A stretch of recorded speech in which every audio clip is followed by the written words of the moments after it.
qu'il s'agisse de la prévention des crises, qu'il s'agisse aussi de la transition ou de la sortie des crises. Les interventions de nos programmes ciblent prioritairement les femmes parce que c'est très cardinal pour nous. Ce qu'on essaie de faire, c'est à 3 niveaux. Le premier niveau, c'est au niveau de l'accompagnement technique et financier des coopératives féminines. Donc, on essaie de leur permettre de pouvoir s'organiser, de pouvoir créer des activités de subsistance.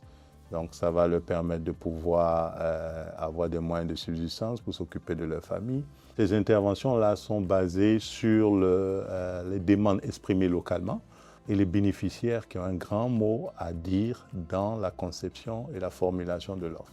Le deuxième niveau, on essaie d'avoir quand même un leadership féminin auquel jouent un rôle vraiment de leadership au sein de leur communauté, qu'elles fassent partie de la prise de décision communautaire.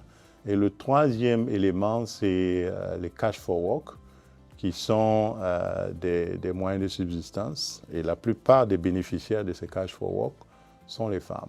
Et on va continuer de le faire parce que c'est clair et c'est démontré que lorsque les femmes sont impliquées, les jeunes, il y a vraiment beaucoup de chances de réussite, un élément très central pour le développement et la durabilité des interventions. Il y a des challenges, certes, ça c'est indéniable, tout le monde le voit. Pour nous, c'est une approche de proximité, c'est-à-dire on travaille avec les communautés locales qui sont dans leurs environnements et autres.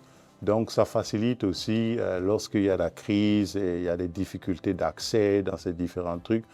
Et c'est très souvent comme ça qu'on se réadapte et on continue nos programmes. Donc avec toutes les crises que nous avons connues ici, nos programmes n'ont jamais été arrêtés. Donc actuellement au niveau des Badiangara, au niveau des Sévaré, on continue toujours la mise en œuvre de nos programmes et ça va se continuer. Ces crises-là créent des nouveaux foyers de vulnérabilité. On est en train d'essayer de voir comment les populations qui ont été impactées par les récents événements d'avril peuvent bénéficier de notre assistance pour pouvoir leur permettre de reprendre les activités. On va continuer à travailler avec les autorités nationales et tous les différents partenaires pour continuer à servir les populations maliennes, à leur accorder un développement socio-économique.